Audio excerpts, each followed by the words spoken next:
নমস্কার বন্ধুরা, সোনালির সংসারে আপনাদের সকলকে স্বাগত। শুভ সন্ধ্যা। চলুন আজ বানাবো কপালের জন্য ঠেকুয়া। তার জন্য আমি নিয়ে নিয়েছি একটু মোটা আটা, আর এই আটার মধ্যে দিয়ে দেবো আমি আখের গুড় কিছুটা পরিমাণে, অল্প একটু ঘি দিয়ে আটাটাকে আমি প্রথমে ভালো করে মেখে নেবো।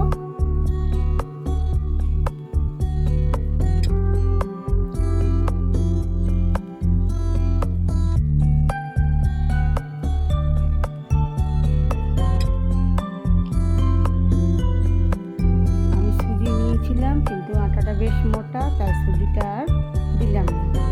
এই আটার মধ্যে দিয়ে দেবো কিছুটা পরিমাণে পানমৌরি।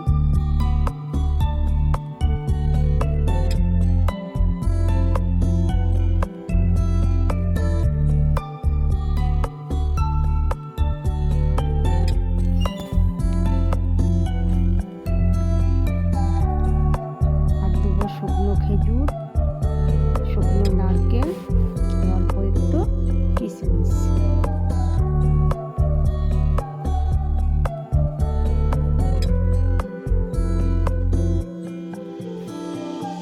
সব কিছু আটার মধ্যে ভালো করে মিশিয়ে নেব। গুড়টাকেও ভালো করে মিশিয়ে নেব। তারপর একটু একটু জল দিয়ে আটাটাকে ভালো করে মেখে নেব।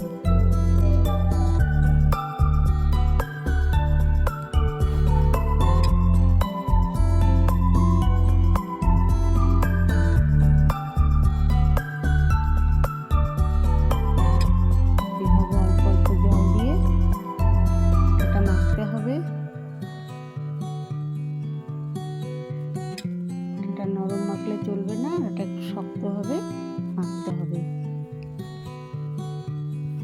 আর এটা মাখা হয়ে গেলে একটা কড়াইয়ের মধ্যে কিছুটা তেল গরম হতে দেব, আর ঠেকুয়ার হাতের তালুতে ঠেকুয়ার আকারে গড়ে নেব। একটা চামচের সাহায্যে অল্প অল্প করে ডিজাইন করে দেব।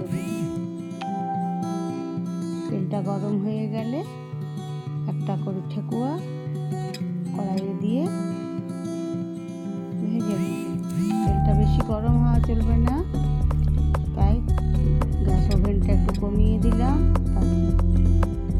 এটা বেশি হয়ে গেলে উপরটা লাল হয়ে যাবে, ভেতরটা কাঁচাই থেকে যাবে। কম আঁচে লাল লাল করে ভালো করে ভেজে নিতে হবে।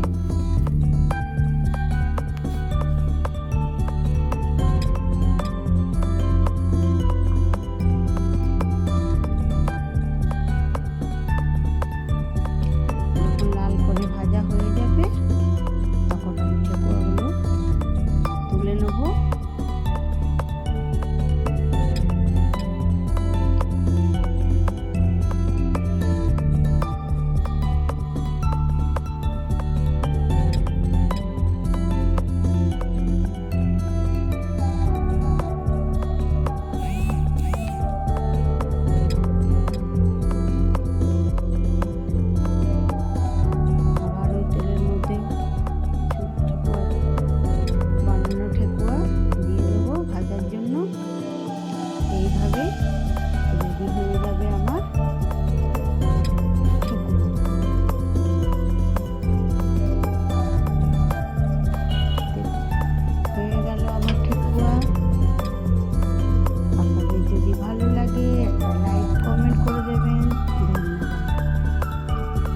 সন্ধ্যা। গোপাল সোনা, জয় গোপাল, রাধে রাধে, হরে কৃষ্ণ।